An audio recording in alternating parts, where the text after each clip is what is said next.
Hello, welcome to Inside Politics. I'm Anastasiya Lavrina. Today, Russian President Vladimir Putin held his annual press conference on the results of the year. Over the course of 4 hours and 31 minutes, Putin answered a wide variety of questions from journalists and a member of the public. Russian president said that he was ready to compromise over Ukraine in possible talks with US President-elect Donald Trump on ending the war and had no conditions for starting talks with the Ukrainian authorities. More on this issue in my program now with two experts joining from Moscow and Washington. So from Moscow we have Dmitry Babich, Deputy Foreign Editor of Komsomolskaya Pravda Daily. And from the United States of America we have Glen Howard, former President of Jamestown Foundation, President of the Saratoga Foundation. Dear experts, warm welcome to our program. Thank you. Thank you very much. Thanks for having us. Thank you. So Dmitry, let me start with you. What is the meaning of Russian President Vladimir Putin's statement about being ready to compromise over Ukraine in talks with US President-elect Donald Trump and having no conditions for initiating talks with the Ukrainian authorities? Well, I think there is not much news in this statement because Putin from the very beginning has been saying that he is ready for negotiations. In this press conference, you probably noticed he gave his version of what happened in Istanbul in the first months of the war, the reasons for the failure of the peace negotiations there, which was a very unfortunate development. We don't know, of course, all the details, but so far, Boris Johnson is the only person to claim that it was not Boris Johnson who talked Vladimir Zelensky out of continuing negotiations, out of the agreement that was presumably reached in Istanbul. And if we look at the legal side of the matter, basically Zelensky issued a decree in the beginning of the hostilities which barred him from having negotiations with Russia, especially with the Russian President Putin, until he is in power. So basically, the main problem, if we talk about negotiations, it's not Russia, it's the other side. At least that's what Putin wanted to make clear in his statement. However, I would not be very optimistic about Trump and his push for peace, because his statements such as, resolving the conflict before he assumes power, resolving it in 24 hours, that's just not professional. So if you want a very brief description of how I see the situation in the United States and Trump's plans for peace in Ukraine, I can tell you, Trump looks like a new boss, a new terrible boss. People in market economy countries know that situation. When someone unprofessional comes to a company and says, 90% of you should be fired, we're going to do everything in a new way. You are all unprofessionals. I'm the only professional here. But the problem is that the company where he came, yes, they didn't manage to elect their guy, the president, but they are all adherents of a certain sect. It's an ideology, it's an ideological sect which claims that both Russia, China, Azerbaijan, Iran, they're all enemies which need to be fought to the end, where regimes need to be changed. So you have an unprofessional coming to command a group of professionals who are actually ideologically radical and who are in that sense even more dangerous than the unprofessional who came to head them. So that's my reading of what you want to say, that the appearance of Donald Trump in the White House will not change much the situation between Russia and Ukraine, and overall all of the situation in between of Russia and Western alliance. Let's ask our expert joining us from the United States of America. Do you also believe that we shouldn't expect any significant changes with the appearance of Donald Trump in the White House? The atmosphere for discussions has been very cautious by the incoming Trump administration. The new envoy to Ukraine and Russia, Keith Kellogg, appeared yesterday, and he was very cautiously optimistic about talks with Russia. He mentioned in his interview with Fox Business Television that the United States, that he's planning to go to Kiev in January to begin a visit and meet with the Ukrainian side as a part of his duties. But he didn't mention the fact that he was going to Russia. So there was no mention of that. So I think that it's positive that the president of Russia, President Putin, had made a comment today in the news conference that he's willing and open with no preconditions to talk to the United States. That's very positive. And so I think that, we'll just have to see where this goes, because so far the President Trump in his press conference on Monday expressed again his kind of concern about Ukrainian attacks on Kursk, using ATACMS missiles to fire inside of Russia.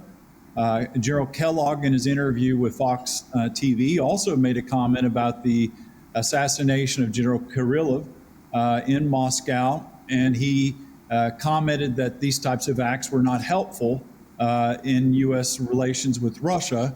And so he spoke very negatively about that. So I think that, again, it's a note of caution by the new U.S. envoy to come in. And I think they want to have some type of positive atmosphere to start discussions with Russia. So it's positive what President Putin is saying. But I would also say that the comments by Konstantin Malafeyev with the Financial Times, where he said that he made comments that General Kellogg would not be welcome in Moscow with these types of statements, and basically said that he should go screw himself. I don't know how that translates into Russian, but it's a pretty negative characterization. So I hope that Malafeyev is not speaking on behalf of President Putin, but these comments were not helpful to the conversation that the United States in trying to depict the new special envoy of President Trump. So I hope maybe our guest today from Moscow can maybe clarify if Konstantin Malafeyev was speaking on behalf of President Putin. I hope not. But this wasn't very helpful. I think that President Trump is trying to create a good atmosphere for discussions on solving the war in Ukraine. Well, Dmitry, I would like to give the floor to you if you would like to respond to the raised question by our expert from the United States. Well, of course, Malafeyev is not speaking on behalf of the Russian government. He has no position in the government. The Russian media calls him a crazy oligarch. The so-called hero of the beginning of the civil war in Ukraine, Igor Strelkov, alias Kirkin, was the head of Malafeyev's security personnel. And Girkin is now in jail in Russia after many radical statements and actions that he undertook. So I would not ascribe too much importance to what Malafeyev is saying. He is a part of the radical political scene in Russia, which exists. There are indeed different groups in Russia which express their opinions more or less openly. During this press conference, there were two interesting questions asked to Putin by Russian liberal journalists. One of them from Kommersant asked what changed in himself, in Mr. Putin, after the war started. And the second one was even more caustic, and Putin had a hard time answering that question. He also answered a question from a BBC reporter who basically accused Putin of not following Yeltsin's advice to protect and safeguard Russia. So it was an interesting press conference, especially the second part of it. There were not only softball questions. But speaking about Keith Kellogg, I read his book. His book is terrible. The War by Other Means. That is a purely neocon book. Also, I'm sorry, I will be using the same language as you described Financial Times as using. He's obviously sucking up to Trump, basically agreeing with all the very, very strange statements and beliefs that Trump has been famous for, such as Biden was weak on Russia, Mr. Obama was a friend of Iran, and not a friend of Israel. This is all, of course, not true. Simply factually not true. However, I wouldn't say that Keith Kellogg would not be welcomed in Russia after his visit to Kiev. I'm sure if he decides to go to Russia, he will be welcomed because, believe me, people in Russia, including the elite, are not happy about the war in Ukraine. We want to end it, but here comes the same language as in the West. The West says, what are the guarantees that Putin would not attack again? In Russia, we have the same saying, okay, what are the guarantees that we're going to get security and we're going to get peaceful Ukraine if we agree to some sort of a compromise? What part of Ukraine will be a part of NATO? What will it mean? Basically, President Putin tried to answer some of these questions during his press conference.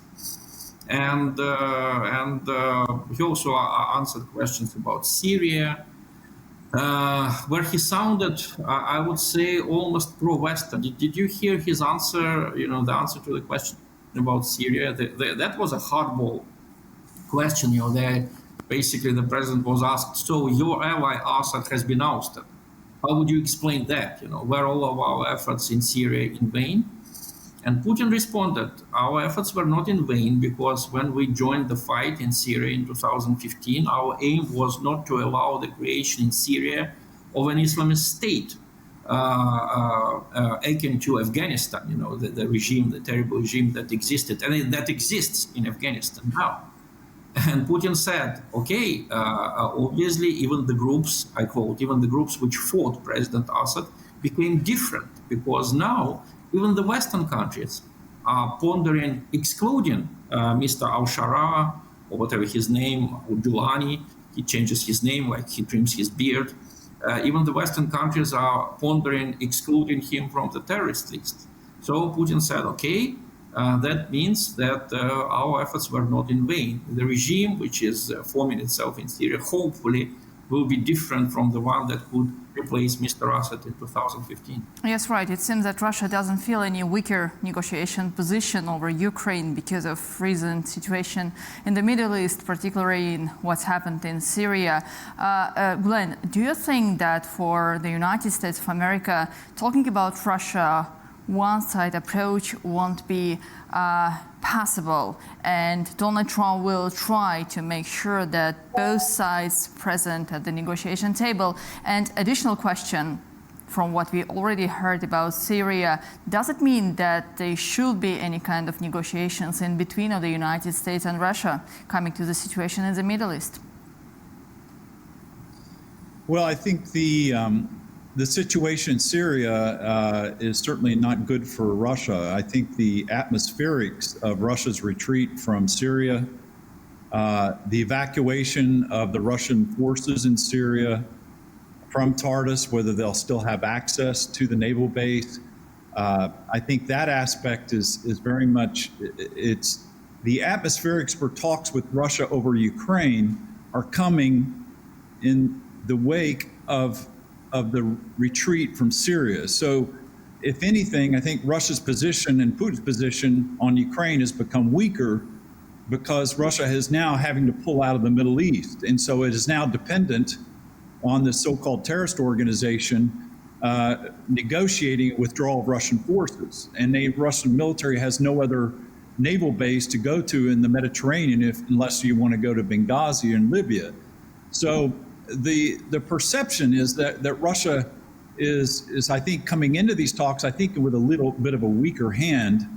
And I think that President Trump, if you look at The Art of the Deal, his famous book, Chapter 6 is all about negotiations. Now, some people have said that President Putin has read Chapter 6 and he's starting from a very strong position. And so, but you got to keep in mind that Trump, when he talks and negotiates, he will always speak in a way that's very positive about the person he's negotiating with. So I think you need to keep that in mind. And I think that the Russian government should keep in mind that day one on January 20th, the President-elect Trump is going to start drilling massive amounts of oil and permitting American oil exports to start flooding the world market. So The danger for Russia is the longer it waits to try to negotiate over Ukraine, the worse the situation will become for the Russian economy. Now, President Putin today referred and answered questions about inflation in Russia and the state of the Russian economy.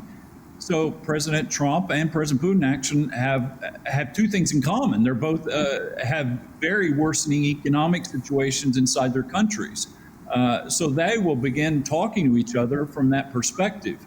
But President Trump is all about coming from a position of strength. And so I think we should keep that in mind. And I think that I'm increasingly concerned that Russian forces in Syria may not be able to find a way to get back home to Russia. They don't have enough naval ships. They don't have food or oil. There's reports that they can't take care of themselves inside of Syria. And so now they're dependent on Turkey, which has now become a major regional power in the Middle East. In that situation, the whole geopolitics of the region have changed. And so I think it's very obvious. It's the elephant in the room for President Putin and Russia to address, as well as their bad economy. So I'm hoping that Gerald Kellogg will be received in Moscow and that we can start talking. But you got to remember about President Trump, it's all about leverage. He always wants to talk to you from a position of strength. And he doesn't want to appear to be weak with President Putin. And you got to keep that in mind. And so I'm encouraged by what President Putin said about Trump today. So let's see. I hope it goes well. Well, Dmitry, about Syria, as I understood from my talks with some Russian experts, it seems that Russia is not planning to leave its military bases, which has now been in Syria.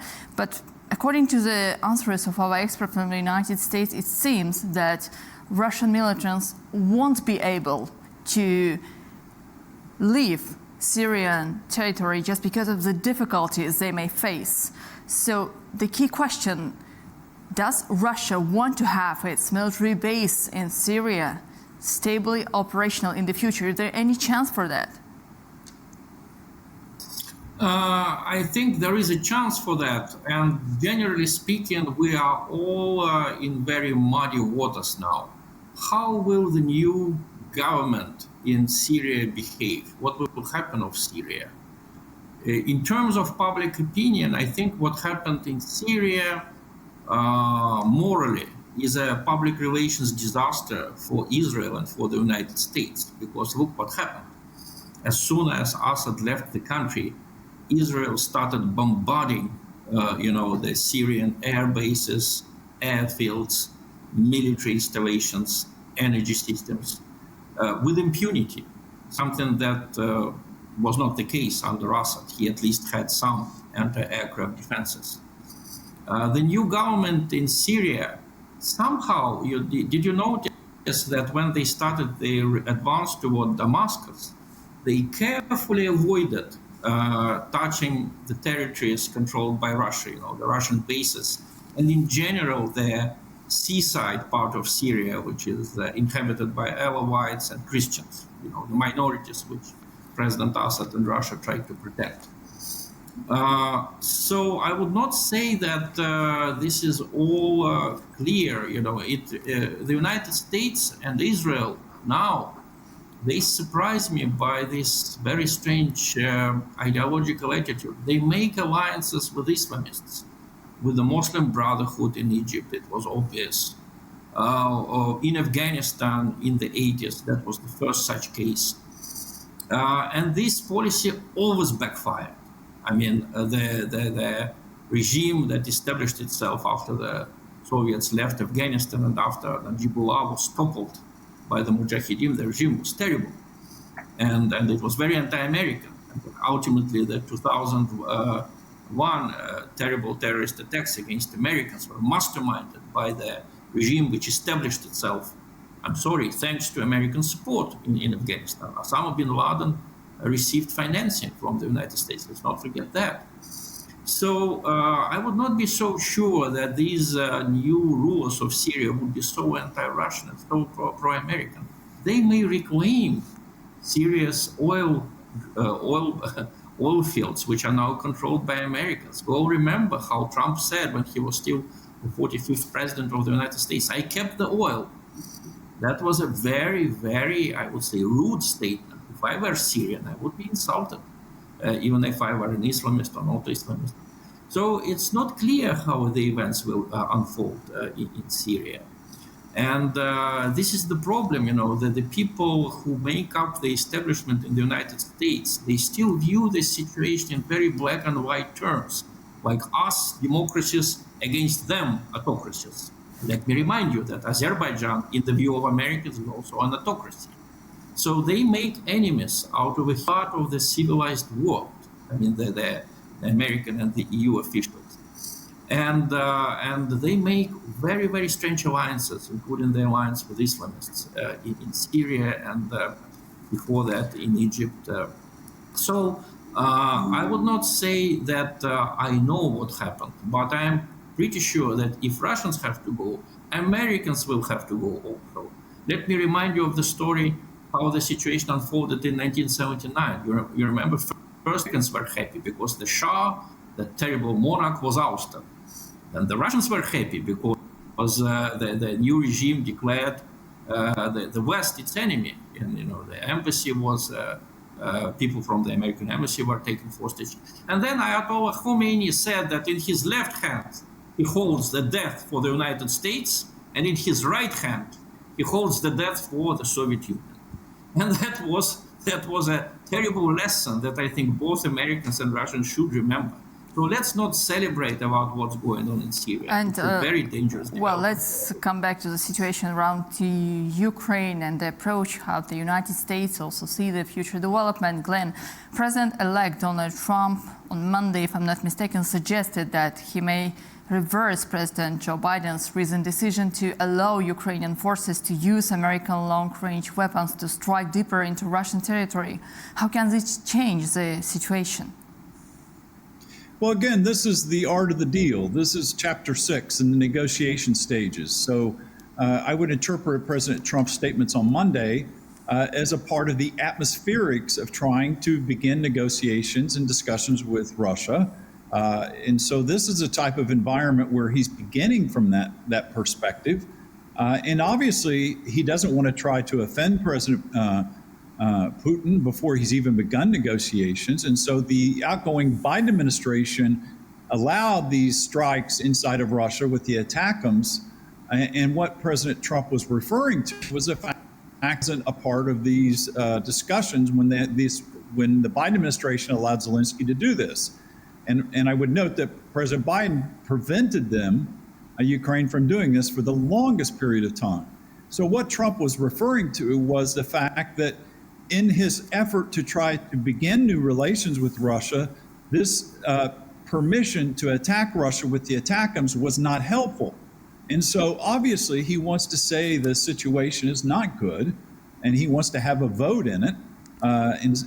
Because it basically puts him at a disadvantage because it makes it appear the situation even worse in trying to negotiate with Russia over the future of Ukraine. So that's the perspective of what President Trump had meant in that statement. And I understand that. I mean, he's trying to negotiate. He's trying to begin a position by saying President Putin is a good guy. I can talk to him. And so that's a part of the way that New Yorkers and people in real estate, when they're trying to negotiate, this is the way they proceed. But you always got to be aware that they always start in a position they don't start off at a very high level of negotiation. They always begin the negotiations not at a middle point, but at a very high point.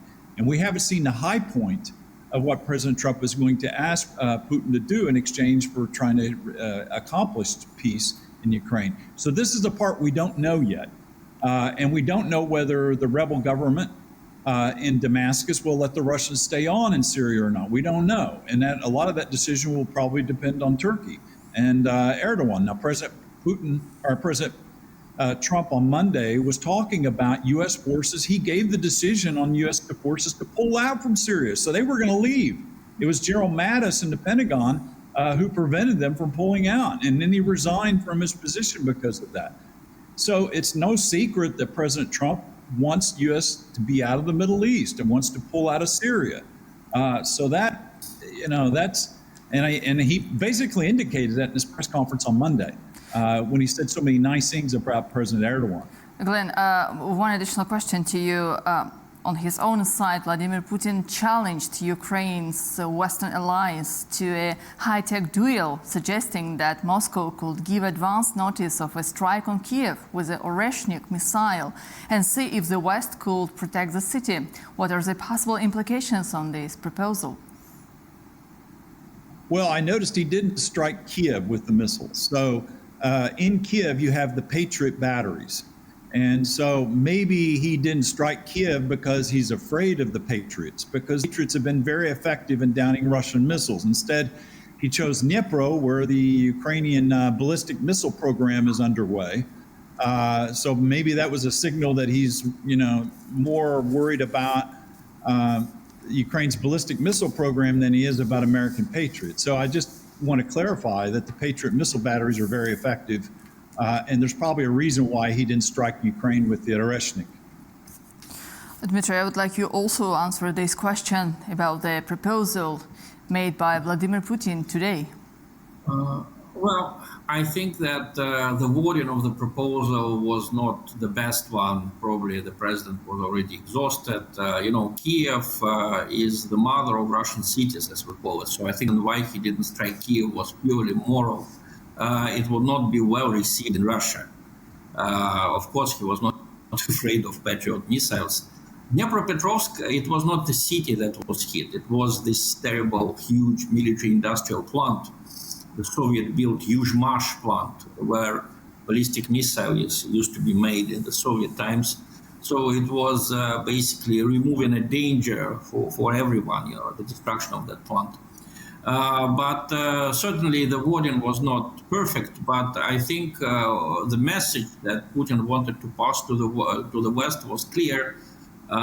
Don't try to outdo us. Don't try to outgun us. This is a wrong policy, dangerous for you and me. And in general, as an ethnic Russian, Anastasiya, if you think you understand, the Americans use, in relation to Ukraine, the word выиграть, to win, like you win a game. The Russians use the word победить, which means to overcome pain, to overcome beda, a trouble, to make life peaceful again after a terrible trouble. For us, the story with Ukraine is existential. It's not a matter of deal, So obviously, one of the problems here is that Trump is not understanding what he talks about. Even his defense of peace for Ukraine was very strange. Did you hear him saying that the landscape there is very flat, Bullets fly without meeting any other obstacle except human bodies. Well, I'm sorry, but this is nonsense. Of course, Russians and Ukrainians use trenches, use drones. This is one of the most high-tech wars, certainly the most high-tech war in the history of humanity. It's a huge tragedy. Of course, we didn't want it to happen. And for us, it's an existential matter. It's not an art of the deal. And of course, Putin will not be looking or listening to the way Trump describes him, because we know the real attitude, unfortunately, of the American establishment to post-Soviet countries, not only to Russia, but to all the others. That's a very condescending attitude. And we won't be flattered into concessions, just like, I'm sorry, Azerbaijan will not be flattered into ceding any part of Nagorno-Karabakh or any part of its legal territory. It may be the United States saying that, it may be France. We used to have very high opinion of Americans. We used to have very high opinion of French culture. Now we understand that unfortunately it's going, it's not about culture or future or, a wealthy life. It's about survival for Russia, or Azerbaijan in the case of Karabakh. And when we're talking about survival, certainly the art of the deal does not matter. We will be defending our interests, our security, if you want, our lives. will not be talking about the diplomatic niceties. Glenn, and my last question to you, do you agree that the beginning of a direct military confrontation between NATO and Russia is not in the interests of either side, because no one will benefit of that? Well, I think it's highly unlikely because NATO is not in the military position to engage in World War III with Russia, and I don't think the willingness of the United States is there, despite what Medvedev says about starting nuclear warfare and the Oreshnik and all this. I mean, Americans are quite accustomed in the past several years to Russian threats of starting a nuclear war and the dangers from it. So I think that message is getting a bit old in the United States. We're a bit used to it. And I think that the economic realities of what President Trump is going to do to the U.S. economy is something that Russia, I think itself, wants to focus on its own economic problems. And that inflation is a problem everywhere, not just in the United States, but also in Russia. So the price of meat and everything else. So I think the atmosphere is good for peace right now to talk about it. But I don't think it's going to be on anybody's particular terms. It won't be on Putin's terms or Zelensky's terms. So it remains to be seen. To be seen in between of Russia and Ukraine, you want to say, right? Well, we don't know. I mean, we don't know what, you got to remember, President Trump always criticized Obama for telling everybody what he was going to do. And Trump has been very guarded and cautious in what he says he's going to do. We don't know what the details are. Only he knows. So I wouldn't be surprised if when they sit down and talk, when President Putin and President Trump talk, I don't think President Trump, we won't know that until he starts to reveal what his plan is. But I don't think he has a concrete plan. I think he has an idea to begin talking and to see where that goes. But we'll see. We'll see. That's very interesting. And Dmitry, my last question to you as well. Vladimir Putin, he says that he doesn't know when Russia will regain control of the Kursk region, where fighting is ongoing after Ukrainian forces moved in earlier this year. What is the situation there now, and how might this affect the negotiation process? Well, the Ukrainian side thinks that this is a very important trump card. So they are pouring resources, they are pouring men and tanks and everything in order to keep that piece of land that they occupy. I don't think it's the right policy, especially from the moral point of view, because until the invasion of Kursk, the Ukrainian side could claim high moral ground, like we were attacked, we are defending ourselves. It was not, of course, completely true, but on the surface it looked like that. Now they occupy also a part of Russian territory. So just like in the case of Syria, there is a technical victory, but there is a moral disaster, moral defeat behind it. I think Putin deliberately did not set any dates because, as Glenn rightly said, it could be a mistake to warn exactly, during the war, you don't warn your enemy what you are going to do and what will be the date by which you are supposed, you expect to resolve a certain problem. But obviously, Russians will not give up Crimea, Russians will not give up Donbass now, we will not give up Kursk. That's for sure. Public opinion may be critical of Putin's decision to start, to aggravate the war, because actually the war started in 2014. But the huge majority, the absolute majority of Russians just cannot imagine how we can just evacuate Crimea or evacuate a part of Kursk or evacuate Donetsk. That's not going to happen. And that makes all of this war so bloody and senseless because it's the aims set by the Ukrainian side are unachievable. And unfortunately, the regime in Kiev somehow talked Europe, primarily the European Union, into believing that these aims were achievable. So the main danger, to my mind, for the first time since the beginning of that tragedy in 2014, the main danger does not come from the United States, it comes from the European Union, which somehow associated with Ukraine a lot of myths, such as, the defeat of the regime of Zelensky means the defeat of Europe, the destruction of post-war order, and so on and so forth. That's not true, but Europeans, primarily Europeans, talked themselves into believing in it. Trump does not believe in anything except money. So that makes him, strangely, in this situation, the only negotiator, the only force for peace, absurd as it may sound. So we'll see what happens, but I enjoyed our discussion, and I hope you enjoyed my company. Thank you very much. Thank you for having us. Just continuing to what you said, here's why many Europeans, especially policymakers, thinking that forcing Ukraine into rushed negotiations with Russia to end the war may lead to bad deal for Kiev. Therefore, in my understanding, there are still much time to take place, and there will be more impressions on behalf of the European Union, United States of America, of course, Ukraine itself, and Russia. Let's see how the situation will be developed, but now, dear expert, thank you very much for joining our discussion today. Thanks for having me. Thank you very much. And thank you, dear viewers, for watching Inside Politics. Stay with us. See you in the next edition.